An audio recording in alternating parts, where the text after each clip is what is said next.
Hi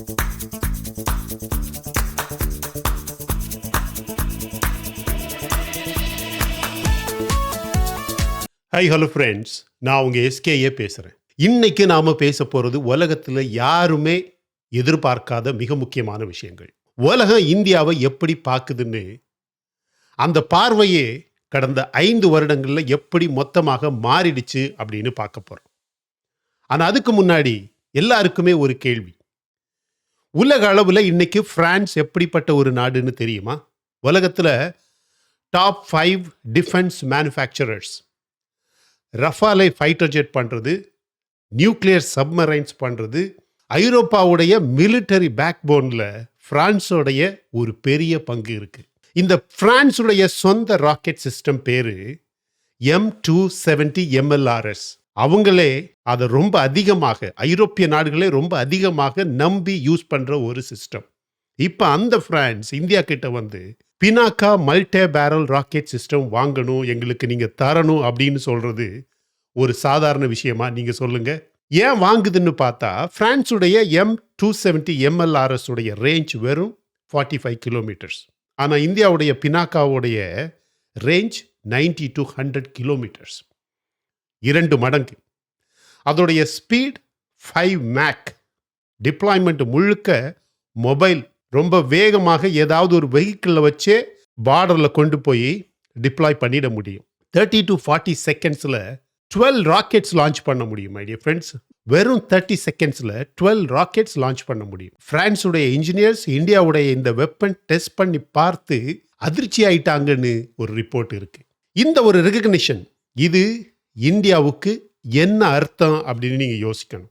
ஆனால் France மட்டும் இல்லை ஃப்ரெண்ட்ஸ், இன்னைக்கு போலண்ட், எஸ்டோனியா, ஸ்லோவேனியா, அர்மீனியா, இப்படி பல நாடுகளும் இந்தியா கிட்ட ஏடாக்ஸ் ஹோவிட்சர் வேணும் அப்படின்னு அஃபிஷியல் ரிக்வெஸ்ட் கொடுத்துருக்கு. உக்ரைன் ரஷ்யா போருக்கு பிறகு ஐரோப்பிய நாடுகளில் ஆர்டிலரிக்கான டிமாண்ட் வான அளவுக்கு உயர்ந்துருச்சு அப்படின்னு சொல்லலாம். யாருமே ஒரு போதுமான குவான்டிட்டி அப்படின்னு சொல்லவே மாட்டேங்கிறாங்க. எங்களுக்கு வால்யூம் தேவையில்லை, மாறாக நல்ல குவாலிட்டி வெப்பன் டெலிவர் யாருமே பண்ண மாட்டேங்கிறாங்க அப்படின்னு இன்னைக்கு இந்த பினாக்கா மற்றும் ஏடாக்ஸ் இது மாதிரியான ஆயுதங்களுடைய சக்தியை மற்ற நாடுகளை பார்த்து இந்தியா மட்டும் ரெடியா இருக்கு அப்படின்னு பேசுறாங்க. நீங்க இன்னைக்கு பாருங்க, ஏடாக்ஸோடைய ரேஞ்ச் வந்து 75 கிலோமீட்டர். 24 மணி நேரமும் நான் ஸ்டாப்பா ஃபயர் பண்ணிக்கிட்டே இருக்க முடியும். மாடர்ன் நைட் விஷன் இருக்கு, அட்வான்ஸ்டு கம்யூனிகேஷன் இருக்கு. ஒரு ஷெல்லுடைய விலை $1,00,000. மேற்கத்திய நாடுகளுடைய சேம் ஷெல் $3 முதல் $4 லட்சம் விலை இருக்கு. அதனால தான் இந்தியா கிட்ட டிமாண்ட் வருது. பிலிப்பைன்ஸ் பிரம்மாஸ் வாங்கிடுச்சு. அர்மீனியா இந்தியாவின் ஆகாஷ் மிசைல் சிஸ்டத்தை வாங்கிடுச்சு. மலேசியா தேஜாஸ் ஃபைட்டர் ஜெட்டை முறைச்சு பார்த்துக்கிட்டே இருக்குது. 5 வருடங்களுக்கு முன்னாடி இந்தியா வெப்பன் எக்ஸ்போர்ட் பண்ணுற நாடுகள் வெறும் 5. இன்னைக்கு அதே இந்தியா வெப்பன்ஸ் எக்ஸ்போர்ட் பண்ணுற நாடுகள் எவ்வளவு தெரியுமா? 35 நாடுகள். 7 times growth. இது ஒரு ஆர்டினரி ஸ்டாட்டிஸ்டிக்ஸ் கிடையாது மை டியர் ஃப்ரெண்ட்ஸ். இது இந்தியா குளோபலி ஆர்ம் டீலர் ஆகிறதுக்கான ஒரு சிக்னல். சரி, இதெல்லாம் நடக்கணும்னா இந்தியாவுடைய டிஃபென்ஸ் பட்ஜெட் என்ன அப்படின்னு பார்க்கணுமா இல்லையா? இன்னைக்கு இந்தியாவுடைய 2026-2027 defence budget 7.85 lakh crore rupees. Almost 22% jump from last year. இந்தியாவுடைய வரலாற்றில் இதுவரை இல்லாத அளவுக்கு டிஃபென்ஸ் பட்ஜெட் அலோகேஷன். ஆனால் இந்த பட்ஜெட்டில் ஒரு விஷயத்தை நீங்கள் எல்லாருமே ரொம்ப கவனமாக கவனிக்கணும். Rare earth corridors. இந்தியாவின் 4 மாநிலங்களில் ஜார்க்கண்ட், ஒடிஷா, ராஜஸ்தான், தமிழ்நாடு, இது நம்ம இந்திய நாட்டுக்குள்ளாடி ஒரு மிசைல் பண்ணணும்னா, ஒரு ஃபைட்டர் ஜெட் என்ஜின் பண்ணணும்னா, ஒரு செமிகண்டக்டர் சிப் பண்ணணும்னா எல்லாத்துக்குமே ஸ்பெசிஃபிக் மினரல்ஸ் தேவைப்படுது. அதனுடைய பேர் தான் ரேர் எர்த்ஸ் அப்படின்னு சொல்லுவாங்க. இப்போ உலகத்தில் அந்த ரேர் எர்த்தோட 85% யாருக்கிட்ட இருக்கு தெரியுமா? இன்னைக்கு சைனா கிட்ட இருக்கு. சைனா இன்னைக்கு நாங்கள் யாருக்குமே சப்ளை பண்ண மாட்டோம்னு சொன்னால் இந்தியாவுடைய வெப்பன் மேனுஃபேக்சரிங் ரொம்ப சீக்கிரத்தில் நின்றுடும். இந்த டிபெண்டன்சியை பிரேக் பண்ணுறதுக்காக இந்தியாவுடைய ஓன் சாயிலில், நம்ம சொந்த மண்ணில் ரேர் எர்த் மைன்ஸ் டெவலப் பண்ண போகிறோம். 10 வருஷத்துல இந்தியா மெட்டீரியலி செல்ஃப் சஃபிஷியன்ட் ஆகும்.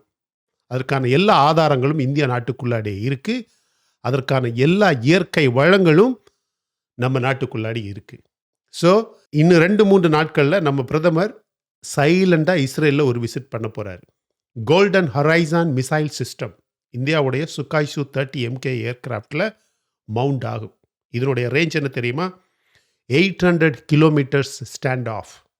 என்ன மீனிங்னா, இந்தியாவுடைய ஃபைட்டர் ஜெட் சைனாவுடைய பார்டருக்கு மேலே போகாமலேயே சேஃபாக ஒரு டிஸ்டன்ஸில் நின்று சைனாவுடைய இம்பார்ட்டன்ட் டார்கெட்ஸை ஸ்ட்ரைக் பண்ண முடியும். பாகிஸ்தானுடைய இம்பார்ட்டன்ட் டார்கெட்ஸை ஸ்ட்ரைக் பண்ண முடியும். பங்களாதேஷுடைய இம்பார்ட்டன்ட் டார்கெட்ஸை வீட்டுக்குள்ளே இருந்தே தாக்க முடியும். இது ஒரு 2 ஃப்ரண்ட் அல்லது 3 ஃப்ரண்ட் வார் சினாரியோவில் கேம் சேஞ்சர் அப்படின்னு எல்லா எக்ஸ்பர்ட்ஸுமே சொல்கிறாங்க.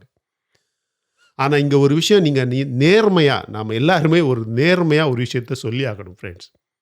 சைனாவுடைய கிழக்கு எல்லையில் 100 கிலோமீட்டர் தூரத்தில் ஒரு ட்ரோன் ஃபேக்டரி இன்னைக்கு தொடங்கியிருக்கிறாங்க. ஜனவரி 27, 2026 பங்களாதேஷுடைய ஏர்ஃபோர்ஸ் கூட சேர்ந்து டீல் சைன் பண்ணி சிட்டகாங்கில் $50 மில்லியன் உலகம் இதை இந்தியாவுக்கு ஒரு த்ரெட்டுன்னு சொல்லுது, பெரிய ஆபத்துன்னு பேசுது. நம்ம நாட்டிலேயே நிறைய பேர் அப்படி பேசுகிறானுங்க. ஆனால் நான் ஒரு கேள்வி கேட்குறேன். இன்னைக்கு உலக அளவில் நீங்கள் பார்த்தீங்கன்னா பங்களாதேஷுடைய எக்கானமி யாரால ரன் ஆகுதுன்னு யோசிங்க. பங்களாதேஷுடைய டெக்ஸ்டைல் இண்டஸ்ட்ரிக்கு தேவையான 80 to 85% காட்டன் அண்ட் யான் இந்தியா கிட்டேருந்து வருது. அந்த நாட்டுடைய மொத்த பொருளாதாரமே இந்த டெக்ஸ்டைல் இண்டஸ்ட்ரியை நம்பி தான் ஓடுது. எலக்ட்ரிசிட்டி இந்தியா சப்ளை பண்ணுது, ஃபியூவல் இந்தியா சப்ளை பண்ணுது, rice, lentils, onions India supply பண்ணுறது. பங்களாதேஷுடைய எக்கானமியோட ஹார்ட் பீட் யாரு அப்படின்னு கேட்டால் அது இந்தியாவுடைய கையில் இருக்குது. சைனா ட்ரோன் ஃபேக்டரி போட்டுச்சு, சரி. ஆனால் அந்த ஃபேக்ட்ரியில் வேலை பண்ணுற ஒர்க்கர்ஸ் சாப்பிட்ற சாப்பாடு யார் கொடுக்கறது? அது இந்தியா கொடுக்கறது. அங்குள்ள விவசாயம், அங்குள்ள தொழிற்சாலைகள், அங்குள்ள எண்ணெய், அங்குள்ள தண்ணி எல்லாமே இந்தியா கொடுக்கறது. நீங்கள் பாருங்கள், February 12 பங்களாதேஷ் எலெக்ஷனில் BNP ஜமாத் கொலிஷன் வின் பண்ணுச்சு. இந்தியாவுக்கு இது ஃப்ரெண்ட்லியாக இல்லை அப்படின்னு சொல்கிறாங்க.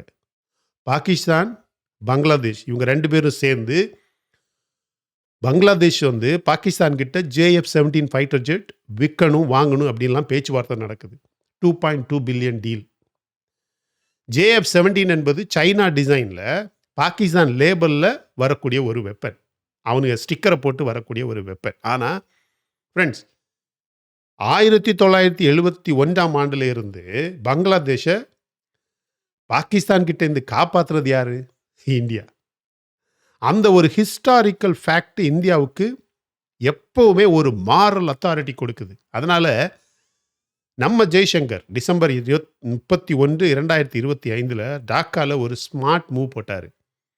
பாகிஸ்தான் நேஷனல் அசம்பிளி ஸ்பீக்கர் கிட்ட யார் ஷேக் பண்ணுறா? நம்ம ஜெய்சங்கர் ஹேண்ட் ஷேக் பண்ணுறார். அது ஒரு கர்ட்டசி மட்டும் கிடையாது. இந்தியாவுடைய ஆப்ஷன்ஸ் எப்போவுமே ஓப்பனாக இருக்குது. நாங்கள் யாரோடையும் பேச முடியும். புரியுதா? பங்களாதேஷுடைய நியூ கவர்மெண்ட்டுக்கு நம்ம இந்தியா கொடுக்குற மெசேஜ் அது. அமெரிக்காவே இப்போ பங்களாதேஷில் சைனா இன்ஃப்ளூயன்ஸை கவுண்டர் பண்ண இந்தியா கிட்ட ஹெல்ப் கேட்குது. அமெரிக்கா பங்களாதேஷுக்கு சைனீஸ் டிஃபென்ஸ் ஆல்டர்னேட்டிவ்ஸ் பிச் பண்ண பிளான் பண்ணுறதாக ரிப்போர்ட்ஸ் வருது. அந்த ஆல்டர்னேட்டிவ்ஸ் யார் கொடுப்பாங்க? பங்களாதேஷுக்கு இடையில் சைனாவுக்கு எதிராக ஒரு நாடு இருக்கணும்னா யார் இருக்க முடியும்? அது இந்தியா தான். இதெல்லாம் இந்த பக்கம் நடந்துக்கிட்டு இருக்க நேரம் இன்னைக்கே அமெரிக்க சுப்ரீம் கோர்ட்டில் வந்த வேர்டிக் பற்றி என்னென்ன நடக்குன்னு உங்கள் எல்லாருக்குமே தெரியும். 6-3 6 பேர் அமெரிக்க அரசுக்கு எதிராகவும், 6 ஜட்ஜஸ் அமெரிக்க அரசுக்கு எதிராகவும், 3 ஜட்ஜஸ் அமெரிக்க அரசுக்கு ஆதரவாகவும் மிகப்பெரிய ஒரு வரலாற்று ஜட்ஜ்மெண்ட்டு ட்ரம்ப்புடைய குளோபல் டேரிஃப் அன்கான்ஸ்டிடியூஷனல், இல்லீகல் அப்படின்னு ஸ்ட்ரைக் டவுன் பண்ணிட்டாங்க. இந்தியாவுக்கு டேரிஃப் இல்லை அப்படின்னு வச்சுக்கோங்களேன், ஐடி, ஃபார்மா, டெக்ஸ்டைல் அப்படின்னு அமெரிக்காவுக்கு போகக்கூடிய எல்லா மார்க்கெட்டுமே ஓப்பன் ஆகும். எக்ஸ்போர்ட் சொல்ல முடியாத அளவுக்கு பூஸ்ட் ஆகும். ஆனால் சேம் டைம் சைனாவுடைய கூட்ஸ் அமெரிக்காவில் சீப் ஆகும், காம்படிஷன் இன்க்ரீஸ் ஆகும்.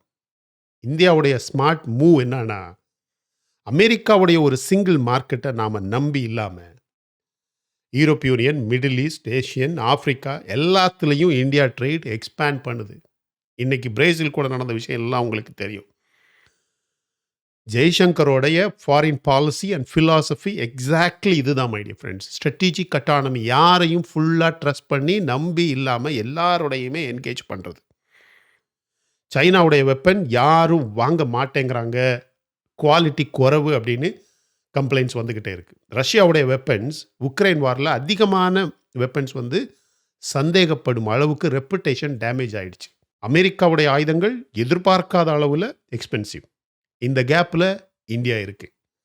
அந்த கேப்பை உலக அளவில் இந்தியா ஃபில் பண்ணுது. ஒரு பேட்டர்ன் நீங்கள் எல்லாருமே நோட்டீஸ் பண்ணணும் மை டியர் ஃப்ரெண்ட்ஸ். 1962 இந்தியாவுக்கும் சைனாவுக்கும் நடந்த விஷயம் உங்களுக்கு தெரியும். அதுக்கு பிறகு தான் இந்தியா சீரியஸாக இராணுவத்தை பில்டு பண்ண ஆரம்பித்ததே. 1971 இந்தியா பங்களாதேஷை பாகிஸ்தான் கிட்ட இருந்து காப்பாற்றி சவுத் ஏஷியாவில் இருக்கக்கூடிய ஒரு வரைபடத்தை, ஒரு மேப்பையே மாற்றுச்சு. 1999 கார்கில்ல, ஹிமாலயாவில் இந்தியாவுடைய சோல்ஜர்ஸ், அவங்களுடைய தைரியம், நம்ம நாட்டுடைய போர் வலிமை மொத்த உலகமே பார்த்துச்சு. ஒவ்வொரு கிரைசிஸ்லையும் இந்தியா ஸ்ட்ராங் ஆகிட்டே இருந்துச்சு. இப்போ 2026 பங்களாதேஷ் பார்டரில் சைனா ஒரு ட்ரோன் ஃபேக்ட்ரி போட்டால் எல்லாம் முடிஞ்சிருச்சா, மாறிடுச்சா? பாகிஸ்தான் ஃபைட்டர் ஜெட் டீல் பேசினா எல்லாம் முடிஞ்சிருச்சா?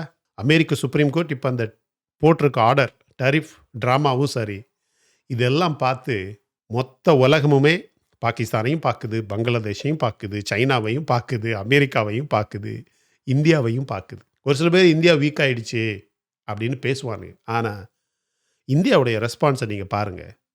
Record defence budget, France weapon deal, Poland ஆயுதம் கேட்டிருக்கு, இஸ்ரேல் இந்தியா மிசைல் டீல் நடக்க போகுது, ரேர் எர்த் காரிடார்ஸ், ஏடாக்ஸ் வந்து உலக அளவில் ரெகக்னிஷன் கிடைக்குது.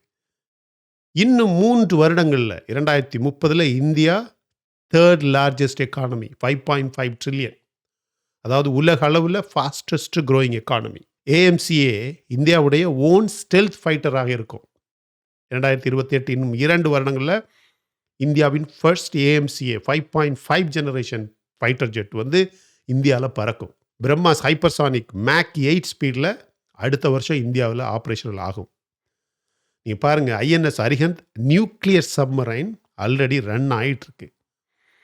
ரேர் எர்த் காரிடார் வந்து இன்னும் 2 வருடத்தில் இந்தியாவின் சைனா மேலே இருக்கக்கூடிய டிபெண்டன்சியை 0 ஆக்கிடும் மை டியர் ஃப்ரெண்ட்ஸ்.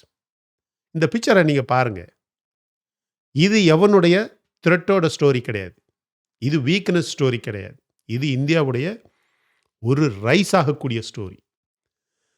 1947 இந்தியா சுதந்திரம் அடைந்து இந்தியா 2047 100 வருடம் அந்த சென்டினரி போடும்போது உலகத்திலேயே எவனுமே கனவுல கூட பார்க்காத ஒரு நாடாக இந்தியா இருக்கும். அந்த நாளுக்கு இந்தியா எப்படி இருக்கணும் அப்படின்னு நாம் இன்னைக்கே பிளான் பண்ணணும்.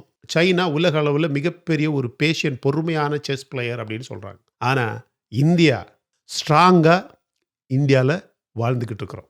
அது நடக்கும், நடந்தே தீரும். எந்த செஸ் பிளேயர் எப்படி வந்தாலும் கிராண்ட் மாஸ்டர் இந்தியாவில் தான். இந்தியா எவனாக இருந்தாலும் அடிக்கும். இப்போ அமைதியாக விளையாடுற மாதிரி இருக்கும், ஆனால் அதுக்கான காலம் வரும். எல்லாருமே அதை புரிஞ்சுக்குவாருங்க மை டியர் ஃப்ரெண்ட்ஸ். இதை நீங்கள் ஒத்துக்கிறீங்களா இல்லையா? என்ன விளையாட்டாக இருந்தாலும் சரி, இந்தியா கிராண்ட் மாஸ்டர் ஆகுமா ஆகாதா அப்படிங்கிறத நீங்கள் கமெண்ட் செக்ஷனில் பதிவு பண்ணுங்கள். இந்தியா ஒரு கிராண்ட் மாஸ்டர் தானா அப்படிங்கிறத கமெண்ட் செக்ஷனில் பதிவு பண்ணுங்கள். ரொம்ப முக்கியமான வீடியோ. இந்த வீடியோ பிடிச்சிருந்தா லைக் பண்ணுங்கள். இன்னும் நம்ம சேனலில் நீங்கள் சப்ஸ்கிரைப் பண்ணலைன்னா மற்ற வீடியோஸ் பாருங்கள், உங்களுக்கு கண்டிப்பாக பிடிக்கும். பிடிச்சிருந்தா மட்டும் சப்ஸ்கிரைப் பண்ணால் போதும் my dear friends. Thank you so much my dear friends for watching all my videos and supporting my channel. Until I come back with my next awesome video, it's bye-bye from Suresh. Stay safe, stay positive, stay active and stay fit and always dream big in your life. நம்மளால் எப்போவுமே எதையுமே எங்கேயுமே சாதிக்க முடியும் அப்படின்னு நம்ம first நம்பணும் my dear friends. And as I always say, please take care of your parents at your home. உங்கள் அப்பா அம்மாவை உங்கள் வீட்டிலே வச்சு நல்ல சந்தோஷமாக பத்திரமா பாதுகாப்பாக பார்த்துக்கங்க my dear friends, because it's very very very important. Thank you.